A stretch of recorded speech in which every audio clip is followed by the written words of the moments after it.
మీరు అడుగక మునిపే మీ అక్కరలు నాకు తెలుసు. నీ వ్యక్తిగత జీవితంలోని అక్కరలు నాకు తెలుసు. నీ కుటుంబ జీవితంలోని అక్కరలు నాకు తెలుసు. నీ ఉద్యోగంలోని అక్కరలు నాకు తెలుసు. అన్ని అక్కరలు నాకు తెలుసు. అయితే అసలు నువ్వు దేవునికి అక్కరకొచ్చే వ్యక్తిగా ఉన్నావా లేదా? ఎందుకంటే మొదట అది నీవు చూసుకోవాలి. మొదట దేవుని నీతిని, దేవుని రాజ్యాన్ని వెతకాలి. దేవుని రాజ్యమునకు అక్కరకు వచ్చు విల్లుగాని ఉన్నావా? నశించిపోతున్నటువంటి ఆత్మల యొక్క హృదయములలోనికి దేవుని సువార్త అన్నటువంటి బాణమును దేవుడు సంధించుటకు అక్కరకు విల్లుగాని ఉన్నావా? క్రీస్తునందు విశ్వాసం ఉంచినటువంటి వారి హృదయములలోనికి దేవుని వాక్యమన్నటువంటి బాణమును దేవుడు సంధించుటకు అక్కరకు వచ్చు విల్లుగానే ఉన్నావా? సాతానును జయించుటకు గుండెల అంచులోనికి దేవుడు తన వాక్యమైనటువంటి బాణమును విసురుటకు అక్కరకు వచ్చు విల్లుగానే ఉన్నావా? ఇవి 3 పరిశీలన చేసుకోగలిగితే నీకు అక్కరకు రాని 3 విషయాలని ప్రక్కన పెట్టేస్తావు. ప్రభా, ఈ లోక సంబంధమైనటువంటి బలము కాదు, ఈ లోక సంబంధమైనటువంటి ఆస్తి కాదు, ఈ లోక సంబంధమైనటువంటి ఉద్యోగం కాదు, జ్ఞానం కాదు, తెలివి కాదు, సంపద కాదు, పలుకుబడి కాదు. ప్రభా, నీకు అక్కరకు వచ్చేటువంటి ఒక విల్లుగా నేను ఉండాలి. ఎప్పుడైతే నిన్ను నీవు అలా దేవుని సన్నిధిలో అక్కరకు వచ్చు విల్లుగా సిద్ధం చేసుకొని నీ సంఘంలో ఉంటున్నటువంటి అక్కరలను నీవు తీర్చగలుగుతావో, నీ సేవకుని యొక్క అక్కరలను తీర్చగలుగుతావో, అప్పుడు దేవుడు ఇస్తున్నటువంటి వాగ్దానం తప్పకుండా నీ జీవితంలో నెరవేర్చబడుతుంది. నీ అక్కరలు నాకు తెలుసు, మీరు అడుగక మునిపే నాకు తెలుసు, కాబట్టి నేను తప్పకుండా వాటన్నిటినీ మీకు దయచేస్తాను. ఎప్పుడంటే మీరు మొదట నా నీతిని, నా రాజ్యమును వెతికినప్పుడు.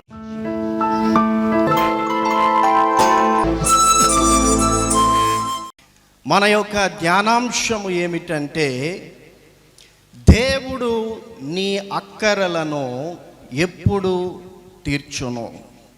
నీవు ఎవరి అక్కరలను తీర్చాలని బైబిల్ తెలియజేస్తూ ఉన్నది. ఏవి నీకు అక్కరకు రావని బైబిల్ గ్రంథం తెలియజేస్తూ ఉన్నది. ఈ 3 ప్రశ్నలను గురించి మనము ధ్యానించనై ఉన్నాం.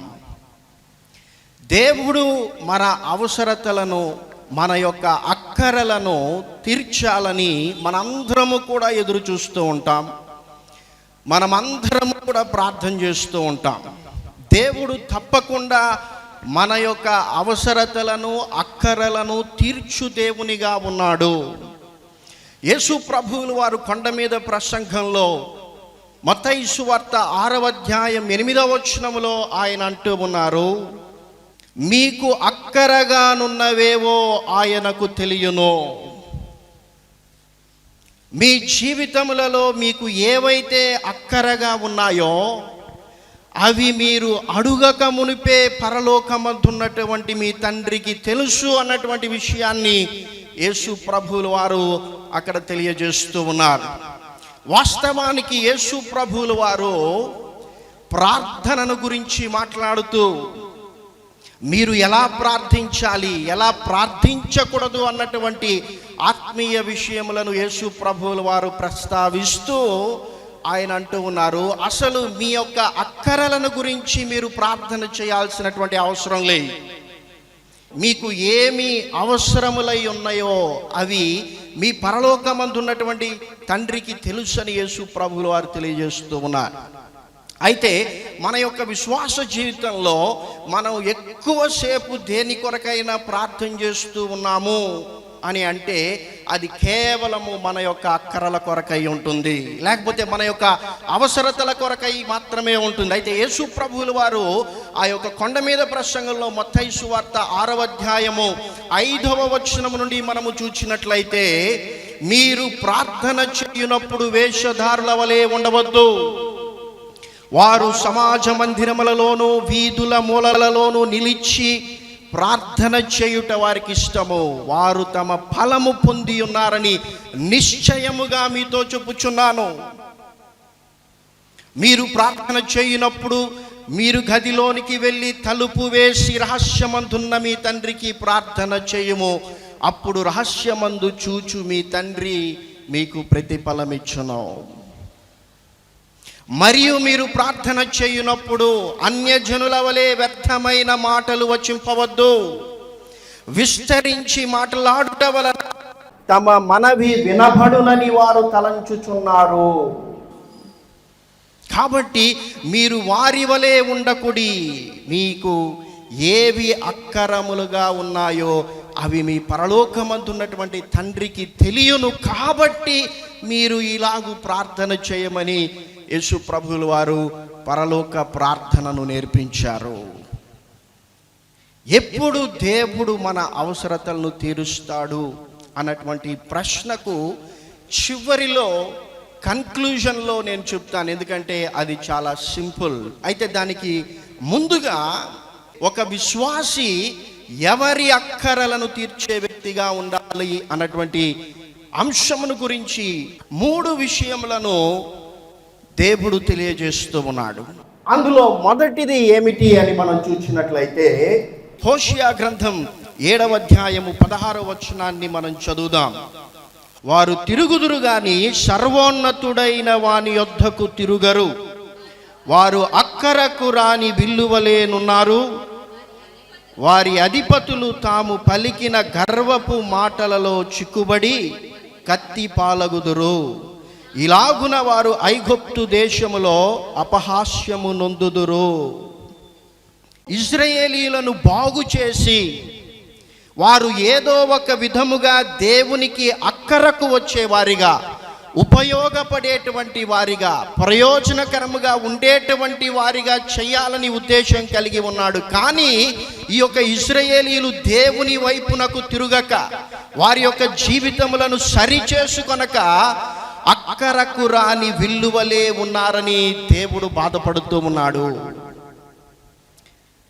దేవుడు నీ యొక్క అక్కరలను తీర్చాలంటే దేవుడు నీవు అక్కరకు వచ్చు విల్లుగా ఉండాలని కోరుతూ ఉన్నాడు. ఈ యొక్క విల్లు అన్నటువంటిది బాణములను వేయడానికి ఉపయోగపడుతుంది. ఒకవేళ ఈ యొక్క విల్లు కనుక డ్యామేజ్ అయితే, సరిగా లేకపోతే, ఉండాల్సినటువంటి విధముగా అది లేకపోతే, బాణములను వదిలినప్పుడు ఆ యొక్క బాణములు వెళ్ళవలసినటువంటి చోటకు వెళ్ళలేవు. ఈ యొక్క విల్లు షేపును బట్టి ఆ యొక్క బాణములు వెళ్ళేటువంటి పరిస్థితి. కాబట్టి దేవుడు ఇశ్రాయేలీయులతో అంటూ ఉన్నాడు, నా దగ్గర సమృద్ధిగా బాణములు ఉన్నాయి, ఈ యొక్క బాణములను ఉపయోగించాలని, వెయ్యాలని నేను ఎదురు చూస్తూ ఉన్నాను. అందుకే నిన్ను ఒక విల్లుగా, అక్కరకు వచ్చు విల్లుగా చేయాలని ఇష్టపడుతూ ఉన్నాను. అయితే మీరు నా వైపు తిరుగక అక్కరకు రాని విల్లువలే ఉన్నారని దేవుడు బాధపడుతూ ఉన్నాడు. కాబట్టి మన జీవితాలలో దేవుడు మన అక్కరలను తీర్చాలని ఎంతగానో ప్రార్థన చేస్తూ ఉన్నాం, విశ్వాసం కలిగి ఉన్నాం, ఎదురు చూస్తూ ఉన్నాం. అయితే దేవుడు బాణములు వేయుటకు అక్కరకు వచ్చు విల్లువలే మనము ఉన్నామా అని మనల్ని ఒకసారి పరిశీలన చేసుకోవాలి. అన్యజనులు రక్షింపబడినట్లుగా దేవుని వాక్యమును, బాణమును దేవుడు వారి యొక్క హృదయములలోనికి విసురుటకు ఉపయోగపడేటువంటి విల్లుగా నీ ఉండాలి. విశ్వాసులను బలపరచుటకై దేవుని వాక్యమును, బాణములు విశ్వాసుల హృదయ అంతరంగములోనికి చొరబడుటకు దేవుడు ఉపయోగించేటువంటి విల్లుగా నీ ఉండాలి. సాతానును జయించుటకు దేవుని వాక్యమును, బాణము నీ యొక్క గుండె అంచులోనికి వెళ్ళుటకు దేవుడు ఉపయోగించు విల్లుగా నీవు ఉండాలి. నీవు సరిగా లేకపోతే, అక్కరకు రాని విల్లుగా ఉంటే దేవుడు నిన్ను చూచి బాధపడుతూ ఉన్నాడు. నశించిపోతున్నటువంటి ఆత్మల హృదయములలో దేవుని యొక్క సువార్త అన్నటువంటి బాణమును వేయడానికి దేవుడు నిన్ను ఒక విల్లుగా ఉపయోగించుకోవాలనుకుంటూ ఉన్నాడు. చప్పట్లు కొట్టి దేవుని నామాన్ని కనపరచు. నీవు ఒక విశ్వాసివైనా, నీవు దేవుని పరిచారకునివైనా, ఎవరివైనా యేసునందు విశ్వాసం ఉంచినటువంటి ప్రతి వ్యక్తిని దేవుడు నశించిపోతున్నటువంటి ఆత్మల యొక్క హృదయములోనికి సువార్త అన్నటువంటి బాణమును విసురుటకు, వారి యొక్క ఆత్మలను రక్షించుటకు ఒక విల్లుగా దేవుణ్ణి ఉపయోగించాలని ఇష్టపడుతూ ఉన్నాడు. అయితే నీవు అక్కరకు వచ్చు విల్లుగా ఉన్నావా, అక్కరకు రాని విల్లుగా ఉన్నావా పరిశీలన చేసుకోవాలి. ఈ లోకంలో మనం బ్రతికి ఉన్నామంటే, సజీవుల లెక్కలో ఉన్నామంటే, మనము ఇతరులకు సువార్తను తీసుకొని వెళ్ళేటువంటి వారిగా ఉండాలి. దేవుని సువార్త అన్యజనుల హృదయములోనికి దూసుకొని వెళ్ళేటువంటి ఆ యొక్క బాణమునకు ఉపయోగపడేటువంటి విల్లుగా మనం ఉండాలి. దేవుడు ఇశ్రాయేలీయులను చూచి బాధపడుతూ ఉన్నాడు. మీరు అక్కరకు రాని విల్లు వలె ఉన్నారు. చూడండి 78వ కీర్తన 57వ వచనంలో దేవుని వాక్యం తెలియజేస్తుంది. తమ పితరుల వలె వారు వెనుకకు తిరిగి ద్రోహులైరి, చౌకిచ్చు విల్లు పనికి రాకపోయినట్లు వారు తొలగిపోయిరి. దేవుడు ఇశ్రాయేలు గురించి మళ్ళా బాధపడుతూ ఉన్నాడు. ఇశ్రాయేలీయులు అక్కరకు రాని విల్లు వలె ఉన్నారు, చౌకిచ్చు విల్లు పనికి రాకపోయినట్లుగా వారు పాడైపోయారు. ఒక విల్లు ఉండాల్సినటువంటి షేప్లో లేకపోతే దాని వలన ప్రయోజనములే.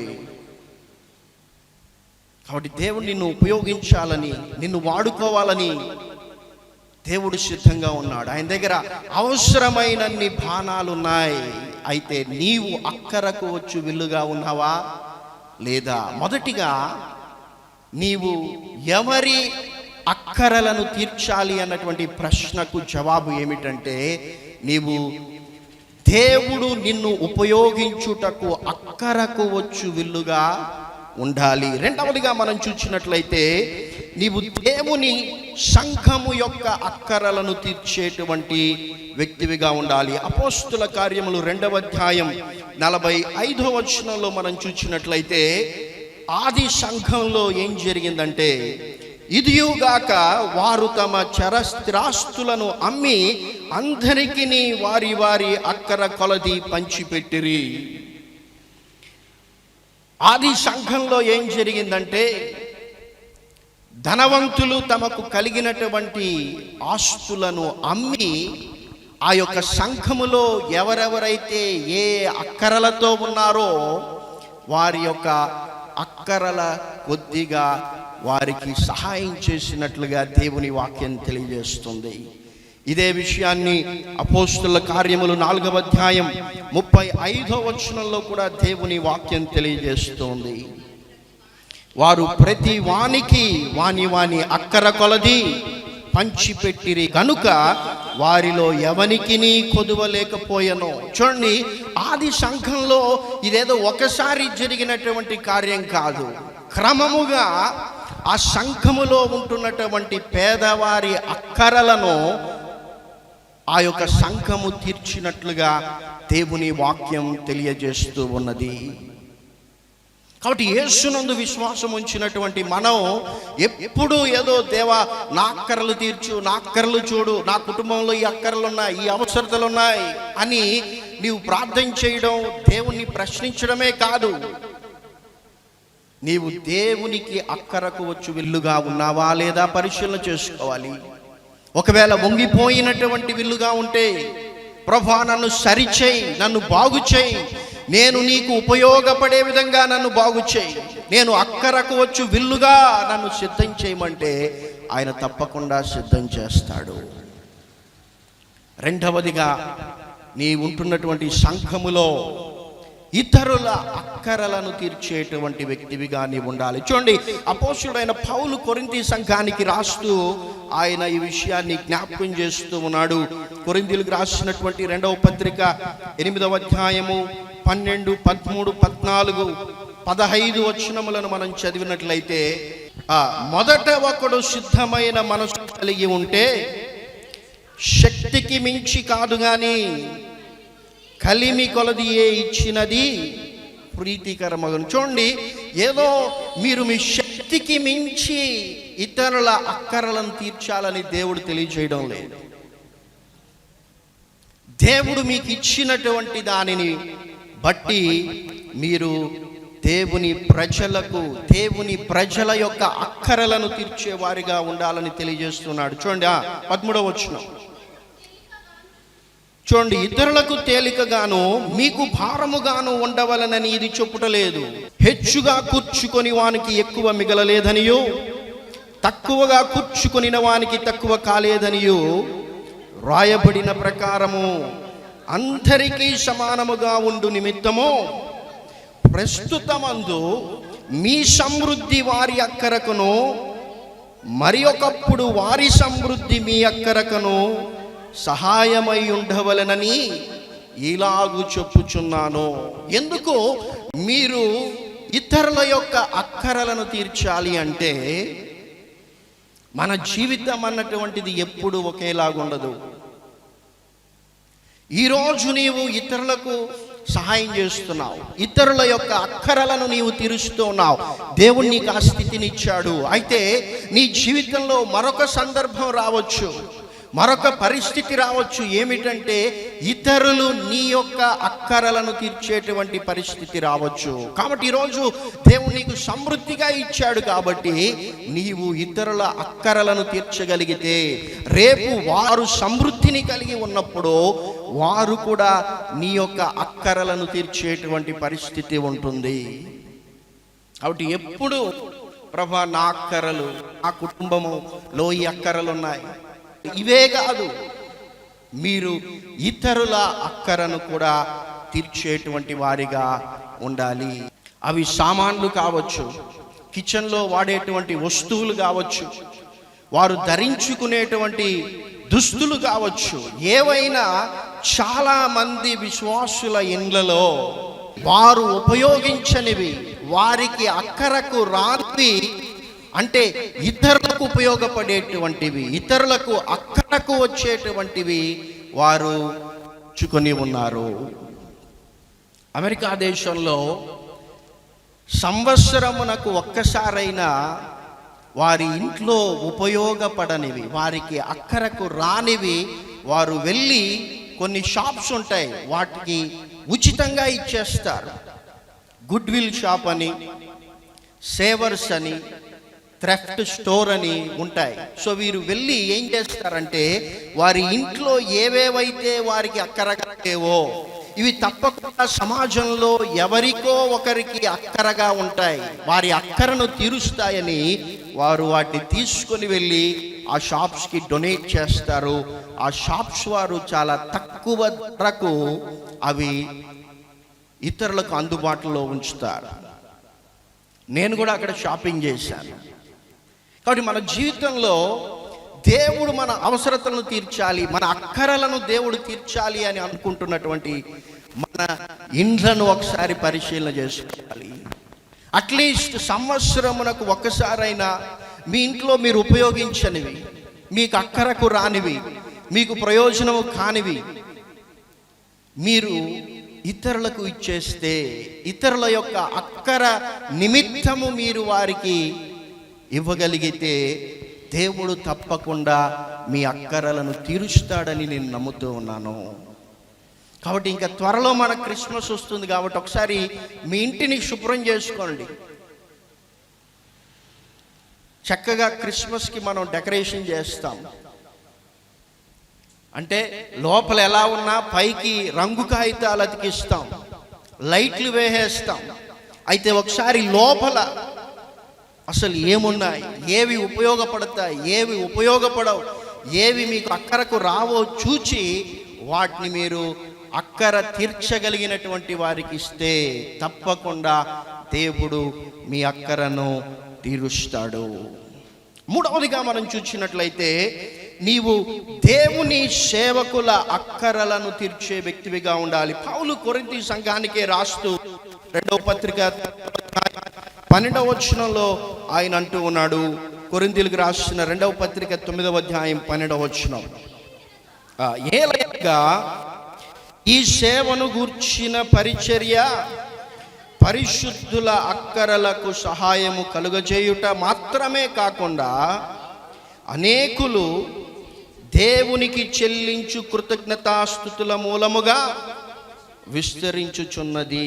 11వ అధ్యాయము 9వ వచనం, మరియు నేను మీ యొద్దనున్నప్పుడు నాకు అక్కర కలిగి ఉండగా నేను ఎవని మీదను భారము మోపలేదు. మాసిదోనియా నుండి సహోదరులు వచ్చిన అక్కర తీర్చిరి.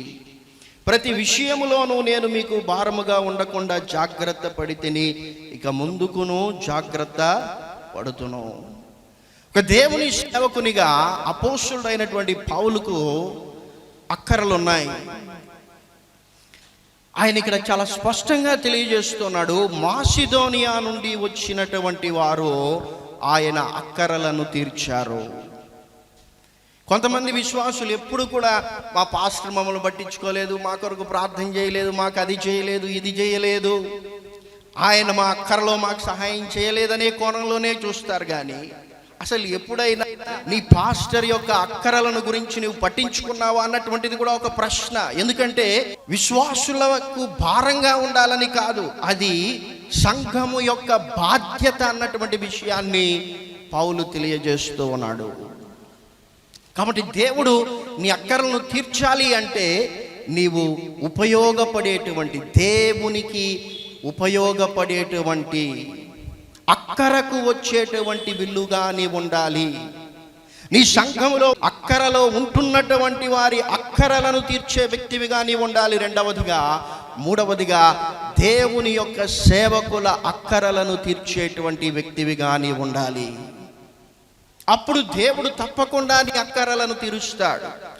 అలా అని చెప్పి సంఘ కాపరులు, సేవకులు వారికి అక్కర ఉన్నా లేకపోయినా అది కావాలి, ఇది కావాలి, మీరు ఇంత డబ్బు తప్పకుండా ఇవ్వాలి, ఇంత స్పాన్సర్ చేయాలి అని మీ మీద భారం మోపడం కూడా దేవుని వాక్యానుసారమైనటువంటిది కాదు. అందుకే ఇక్కడ అపోస్తలుడైనటువంటి పౌలు అంటున్నాడు, నేను మీకు భారంగా ఉండకూడదనే కోరుకుంటూ ఉన్నాను. అంటే ఏదో లగ్జరియస్ లైఫ్ నేను బ్రతకాలి, నా యొక్క అక్కరలు మీరు తీర్చాలి అన్నటువంటి భారాన్ని పౌలు సంఘం మీద పెట్టలేదు, విశ్వాసుల మీద మోపలేదు. సంఘ కాపరిని పట్టించుకోకుండా, వారి అక్కరలను గురించి ఆలోచన చేయకుండా, ఎప్పుడు వారి అక్కరలను గురించి ఆలోచించేటువంటి విశ్వాసులు ఉన్నారు. వారికి అక్కర ఉన్నా లేకపోయినా ఏదో ఒక లగ్జరీ లైఫ్కి అలవాటు పడిపోయినటువంటి సంఘ కాపరులు, సేవకులు సంఘాన్ని ఎప్పుడూ డబ్బులు అడుగుతూ, స్పాన్సర్ చేయమని వేడుకుంటూ సంఘము మీద భారం మోపేటువంటి సేవకులు కూడా ఉన్నారు. అయితే ప్రతిదానికి ఒక కొలత ఉంది. ఆ కొలత ఏమిటంటే ఈ దేవుని వాక్యము. కాబట్టి దేవుడు నీ యొక్క అక్కరలను తీర్చాలంటే అక్కరకు వచ్చు విల్లుగా ఉండాలి, మొదటిది. రెండవదిగా, నీ సంఘములో ఉంటున్నటువంటి, అక్కరలో ఉంటున్నటువంటి వారికి నీవు సహాయం చేసే వ్యక్తివిగా ఉండాలి. మూడవదిగా, దేవుని సేవ యొక్క అక్కరను తీర్చేటువంటి వ్యక్తివిగా ఉండాలి. బైబిల్ గ్రంథంలో నీ యొక్క ఆత్మీయ జీవితానికి ఉపయోగపడని, అంటే నీకు అక్కరకు రాని 3 విషయములను గురించి కూడా రాయబడి ఉన్నాయి. అందులో మొదటిది ఏమిటి అని మనం చూసినట్లయితే 33వ కీర్తన 17వ వచనంలో దేవుని వాక్యం తెలియజేస్తూ ఉన్నది, రక్షించుటకు గుర్రము అక్కరకు రాదు, అది దాని విశేష బలము చేత మనుషులను తప్పింపజాలదు. రక్షించుటకు గుర్రము అక్కరకు రాదని దేవుని వాక్యం తెలియజేస్తూ ఉన్నది. ఈ యొక్క గుర్రం అన్నటువంటిది శరీర సంబంధమైనటువంటి బలమునకు సాదృశ్యంగా ఉన్నది. నీ ఆత్మీయ జీవితంలో నీ శరీర సంబంధమైనటువంటి బలము నీకు విజయాన్ని అనుగ్రహించలేదని, నీ శరీర సంబంధమైనటువంటి బలము, ఇహ సంబంధమైనటువంటి పలుకుబడి నిన్ను రక్షించలేదని నీవు గుర్తించాలి.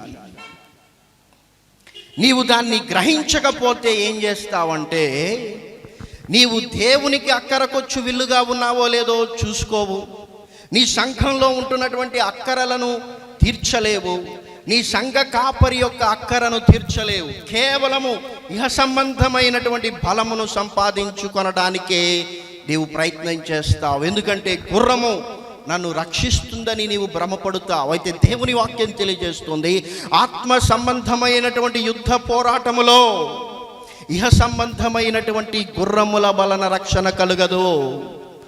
ఆ యొక్క గుర్రము అక్కరకు రాదు, నిన్ను రక్షించడానికి అది అక్కరకు రాదని దేవుని వాక్యం తెలియజేస్తూ ఉన్నది. కనుక నీవు ఇహ సంబంధమైనటువంటి బలము నన్ను రక్షిస్తుంది, అక్కరకు వస్తుందని భ్రమపడుతూ ఉంటే చాలా పొరపాటు పడుతున్నట్లే. కాబట్టి ఇహ సంబంధమైనటువంటి బలమును సంపాదించుకొనుటకు బదులుగా దేవుడు చెప్పినటువంటి ఆ 3 విషయములను నీవు చేయగలిగితే దేవుడు తప్పకుండా నీ యొక్క అక్కరలను తీరుస్తాడు. రెండవదిగా మనం చూసినట్లయితే సామెతల గ్రంథం 4వ వచనంలో దేవుని వాక్యం తెలియజేస్తుంది, ఉగ్రత దినమందు ఆస్తి అక్కరకు రాదు, నీతి మరణము నుండి రక్షించును.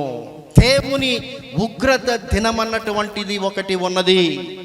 ప్రకటన గ్రంథం 6వ అధ్యాయంలో ఆ యొక్క 6వ ముద్ర విప్పబడినప్పుడు ఈ భూజనులందరూ కూడా కొండలతో పర్వతములతో అంటున్నారు, మీరు మా మీద పడి గొర్రెపిల్ల యొక్క ఉగ్రత నుండి మమ్మను మరుగు చేయండి.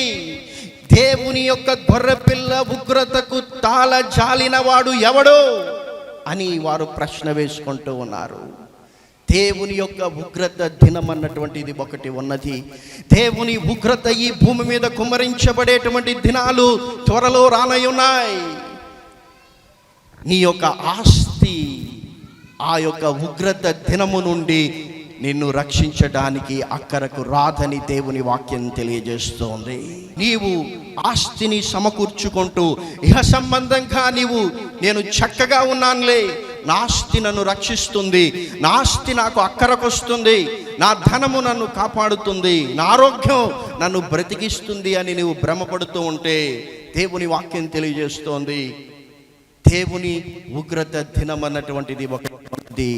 అది వచ్చినప్పుడు, ఆ దినము వచ్చినప్పుడు, దేవుని ఉగ్రత భూమి మీద కుమ్మరించబడినప్పుడు ప్రపంచంలో ధనవంతునిగా ఉంటున్నటువంటి ఏ వ్యక్తి ఆస్తి కూడా ఆయన్ను రక్షించలేదు. అది అక్కరకు రాదు. ఏది నిన్ను రక్షిస్తుందంటే నీతి మరణము నుండి రక్షిస్తుందని దేవుని వాక్యం తెలియజేస్తుంది. కాబట్టి యేసుక్రీస్తుని నమ్ముకున్నావు, నీవు దేనిపైన నీవు ఫోకస్ చేస్తూ ఉన్నావు? ఇహ సంబంధంగా బలాన్ని సంపాదించుకొనడమా, ఇహ సంబంధంగా ఆస్తిని సంపాదించుకోవడమా? ఏది నిన్ను రక్షిస్తుందని నీవు భ్రమపడుతూ ఉన్నావు? మూడవదిగా మనం చూసినట్లయితే యోబు గ్రంథం 41వ అధ్యాయం 26వ వచనంలో దేవుని వాక్యం తెలియజేస్తోంది. చూడండి, యోబు గ్రంథం 41వ అధ్యాయం 26వ వచనం, దాని చంపుటకై ఒకడు ఖడ్గము దూయుట వ్యర్థమే, ఈటెలైనను బాణములైనను ఆ పంట కొలలైనను అక్కరకు రావు. ఇక్కడ దేని గురించి దేవుడు మాట్లాడుతూ ఉన్నాడు అని మనం చూసినట్లయితే యోబు గ్రంథం 41వ అధ్యాయంలో మకరమును గురించి దేవుడు మాట్లాడుతూ యోబును ప్రశ్నిస్తూ ఉన్నాడు. ఈ యొక్క మకరం అన్నటువంటిది ఎంత బలమైనటువంటిదో, ఎంత పెద్దదో, ఎంత శక్తి కలిగినటువంటిదో నీకు తెలుసా యోబు? అసలు దాని నుండి నిన్ను ఎవడు రక్షించగలడు? నీ ఖడ్గము కానీ, నీ దగ్గర ఉన్నటువంటి ఆయుధములు కానీ ఏవి కూడా అక్కరకు రావని దేవుడు తెలియజేస్తూ ఉన్నాడు. ఈ యొక్క జంతువును గురించి ఈ మధ్యనే న్యూస్ ఛానల్స్లో మనం విన్నాం. ఇంగ్లీష్ భాషలో లెవియాథన్ అన్నారు దీన్ని. ఇది సముద్రము అడుగు భాగంలో జీవించేటువంటి అతి పెద్ద జంతువుగా కనిపించిందని, ఇక ఈ యొక్క యుగాంతం వస్తుందని కొన్ని వార్తలు వచ్చాయి. అయితే దేవుడు యోబుతో మాట్లాడుతూ ఈ యొక్క మకరమును గురించి ఆయన తెలియజేస్తూ, నీ ఖడ్గము కానీ నీ విల్లు కానీ నీ దగ్గర ఉన్నటువంటి ఆయుధములలో ఏది కూడా దాన్ని చంపడానికి అక్కరకు రాదని తెలియజేస్తూ ఉన్నాడు. నీ బలము, గుర్రము యొక్క బలము నీకు అక్కరకు రాదు, నీ ఆస్తి నీకు అక్కరకు రాదు. ఇక్కడ నీ దగ్గర ఉన్నటువంటి చదువు కానీ, జ్ఞానం కానీ, పలుకుబడి కానీ, తెలివి కానీ, ఇహ సంబంధమైనటువంటిది ఏది కూడా అపవాదిని జయించడానికి నీకు అక్కరకు రాదు. హల్లెలూయా. ఆ యొక్క మకరాన్ని ఒకసారి మనం సాతానుగా అనుకుంటే, నీకు ఎంత బలమున్నా, ఎంత శక్తి ఉన్నా, ఎంత చదువున్నా, ఎంత జ్ఞానమున్నా, ఎంత పలుకుబడి ఉన్నా, అవి ఏవి కూడా సాతానును జయించడానికి నీకు అక్కరకు రావు. సాతాను నీకంటే బలవంతుడు. సాతానును నీవు జయించాలి అంటే కేవలము ఈ దేవుని వాక్యమైనటువంటి బాణము కావాలి. ఈ దేవుని వాక్యమైనటువంటి బాణముతో మాత్రమే నీవు అపవాదిపై విజయాన్ని పొందుకొనగలుగుతావు. అపవాదిపై నీకు అప్పుడే విజయం కలుగుతుంది. అందుకే ప్రకటన గ్రంథము 17వ అధ్యాయం 14వ వచనంలో అక్కడ ఒక యుద్ధం జరిగింది. 7 తలలు 10 కొమ్ములు కలిగినటువంటి ఒక ఎర్రని మృగము కనిపించింది యోహానుకు. ఆ యొక్క మృగము మీద ఒక స్త్రీ కూర్చొని ఉన్నది. ఆ యొక్క 7 తలలు 7 రాజులని, ఆ యొక్క 10 కొమ్ములు 10 రాజులని యోహాను తెలియజేస్తున్నాడు. ఆ యొక్క 10 మంది రాజులు కూడా గొర్రెపిల్లతో యుద్ధం చేశారు. అయితే అక్కడ దేవుని వాక్యం తెలియజేస్తూ ఉన్నది, వారు గొర్రెపిల్లతో యుద్ధము చేసిరి కానీ గొర్రెపిల్ల రాజులకు రాజును ప్రభువులకు ప్రభువైనందునను తనతో కూడా ఉండినటువంటి వారు, పిలువబడిన వారై, ఏర్పరచబడినటువంటి వారై, నమ్మకమైనటువంటి వారైనందున వారు గెలవలేదు. చప్పట్లు కొట్టి దేవుని నామాన్ని కనపరచండి. గొర్రెపిల్ల ఆ యొక్క యుద్ధంలో గెలిచింది. కారణం ఏంటని ఆ దర్శనంలో యోహాను చూచినప్పుడు ఆయనకు అర్థమైంది, గొర్రెపిల్ల రాజులకు రాజు, ప్రభువులకు ప్రభు అయి ఉన్నాడు. అంత మాత్రమే కాదు, గొర్రెపిల్లతో ఉంటున్నటువంటి వారు పిలువబడిన వారై, ఏర్పరచబడినటువంటి వారై, నమ్మకమైనటువంటి వారైనందున గొర్రెపిల్ల విజయం సాధించింది. కాబట్టి నీ ఆత్మీయ జీవితంలో నీవు గొర్రెపిల్ల పక్కన ఉండాలంటే, రాజులకు రాజు, ప్రభువులకు ప్రభు అయినటువంటి యేసు క్రీస్తు చేసేటువంటి యుద్ధంలో నీవు ఉండి శత్రువుని జయించాలంటే, అపవాదిని జయించాలంటే, ఆ మృగముపై నీకు విజయం రావాలంటే అక్కరకు వచ్చు విల్లుగానే ఉండాలి. ఎందుకంటే దేవుడు నిన్ను ఉపయోగించి అక్కరకు వచ్చు విల్లుతో ఆయన శత్రువుపై బాణములను సంధించాలని కోరుతూ ఉన్నాడు. చప్పట్లు కొట్టి దేవుని నామాన్ని గణపరచు. అంతములో విజయం క్రీస్తుదే. ఎందుకంటే ఆయన రాజులకు రాజు, ప్రభువులకు ప్రభు. అయితే ఆ విజయంలో పాలిభాగస్తునిగా నీవు ఉండాలి అంటే, విజయము నొందినటువంటి ఆ యొక్క గొర్రెపిల్ల వైపు నీవు ఉండాలి అంటే, నీవు పిలువబడి నా వ్యక్తిగా, ఏర్పరచబడినటువంటి వ్యక్తిగా, నమ్మకమైనటువంటి వ్యక్తివిగా, అంటే దేవుడు నిన్ను ఉపయోగించుటకు అక్కరకు వచ్చు విల్లుగా నీవు ఉంటేనే అది వీలవుతుంది. యేసు ప్రభువుల వారు ఆ కొండ మీద ప్రసంగంలోనే 6వ అధ్యాయం 31, 32, 33 వచనాలలో ఆయన అంటూ ఉన్నాడు, మీరు ఏమి తిందుమో, ఏమి త్రాగుదుమో, ఏమి ధరించుకొందుమో అని చింతించొద్దు. అన్యజనులు వీటన్నిటి విషయమై విచారిస్తారు. అయితే మీరు ఏం చేయాలంటే, 33వ వచనంలో యేసు ప్రభువుల వారు అంటూ ఉన్నారు, కాబట్టి మీరు నా రాజ్యమును నీతిని మొదట వెదికిన ఎడల అప్పుడు అవన్నీ మీకు అనుగ్రహించబడును. మీకు అక్కరగానున్నవేవో నాకు తెలియను, ఇవన్నీ మీకు కావాలని నాకు తెలుసు. మీరు అడుగక మునిపే మీ అక్కరలు నాకు తెలుసు. నీ వ్యక్తిగత జీవితంలోని అక్కరలు నాకు తెలుసు. నీ కుటుంబ జీవితంలోని అక్కరలు నాకు తెలుసు. నీ ఉద్యోగంలోని అక్కరలు నాకు తెలుసు. అన్ని అక్కరలు నాకు తెలుసు. అయితే అసలు నువ్వు దేవునికి అక్కరకొచ్చే వ్యక్తిగా ఉన్నావా లేదా? ఎందుకంటే మొదట అది నీవు చూసుకోవాలి. మొదట దేవుని నీతిని, దేవుని రాజ్యాన్ని వెతకాలి. దేవుని రాజ్యమునకు అక్కరకు వచ్చు విల్లుగాని ఉన్నావా? నశించిపోతున్నటువంటి ఆత్మల యొక్క హృదయములలోనికి దేవుని సువార్త అన్నటువంటి బాణమును దేవుడు సంధించుటకు అక్కరకు విల్లుగాని ఉన్నావా? క్రీస్తునందు విశ్వాసం ఉంచినటువంటి వారి హృదయములలోనికి దేవుని వాక్యమన్నటువంటి బాణమును దేవుడు సంధించుటకు అక్కరకు వచ్చు విల్లుగాని ఉన్నావా? సాతానును జయించుటకు గుండెల అంచులోనికి దేవుడు తన వాక్యమైనటువంటి బాణమును విసురుటకు అక్కరకు వచ్చు విల్లుగాని ఉన్నావా? ఇవి 3 పరిశీలన చేసుకోగలిగితే నీకు అక్కరకు రాని 3 విషయాల్ని ప్రక్కన పెట్టేస్తావు. ప్రభా, ఈ లోక సంబంధమైనటువంటి బలము కాదు, ఈ లోక సంబంధమైనటువంటి ఆస్తి కాదు, ఈ లోక సంబంధమైనటువంటి ఉద్యోగం కాదు, జ్ఞానం కాదు, తెలివి కాదు, సంపద కాదు, పలుకుబడి కాదు. ప్రభా, నీకు అక్కరకు వచ్చేటువంటి ఒక విల్లుగా నేను ఉండాలి. ఎప్పుడైతే నిన్ను నీవు అలా దేవుని సన్నిధిలో అక్కరకు వచ్చు విల్లుగా సిద్ధం చేసుకొని నీ సంఘంలో ఉంటున్నటువంటి అక్కరలను నీవు తీర్చగలుగుతావో, నీ సేవకుని యొక్క అక్కరలను తీర్చగలుగుతావో, అప్పుడు దేవుడు ఇస్తున్నటువంటి వాగ్దానం తప్పకుండా నీ జీవితంలో నెరవేర్చబడుతుంది. నీ అక్కరలు నాకు తెలుసు, మీరు అడుగక మునిపే నాకు తెలుసు, కాబట్టి నేను తప్పకుండా వాటన్నిటినీ మీకు దయచేస్తాను. ఎప్పుడంటే మీరు మొదట నా నీతిని, నా రాజ్యమును వెదికినప్పుడు. ప్రభుని కృపను దయచేయనుగాక. ప్రార్థన చేసుకుందాం. పరలోకమందున్న మా తండ్రి, అనేక సార్లు ప్రభు మా జీవితాలలో నాయన ఈ అక్కర ఉంది, ఆ అక్కర ఉన్నదని మేము ప్రార్థన చేస్తున్నాం.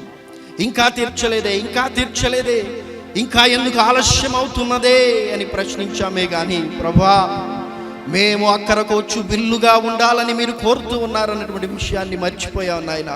మీరు మమ్మల్ని ఉపయోగించి నశించిపోతున్నటువంటి ఆత్మల హృదయములలో మీ వాక్యం అన్నటువంటి బాణమును సంధించాలని ఉండగా అక్కరకు రాని విల్లువలే మేము ఉండిపోయాం నాయన. సంఘమును బలపరచడానికి వారి యొక్క హృదయములోనికి మీ వాక్యం అన్నటువంటి బాణములను విసురుటకు ప్రభా ఒక విల్లుగా మమ్మను ఉపయోగించాలని మీరు చూచినప్పుడు ఆ యొక్క ఇశ్రాయేలీయులు అక్కరకు రాని విల్లువలే పడిపోయి ఉండుట మీరు చూచి బాధపడినట్లుగా మమ్మను చూచి బాధపడినటువంటి స్థితి ఉన్నది నాయన.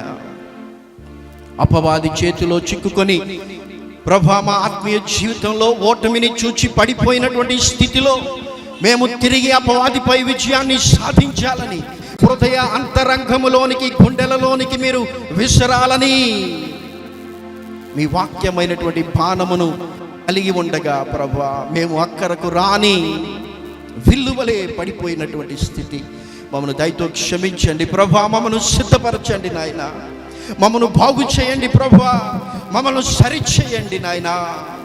యజమానుడు వాడుకొనుటకు అర్హమైనటువంటి ఒక పాత్రగా మమ్మను సిద్ధం చేయండి.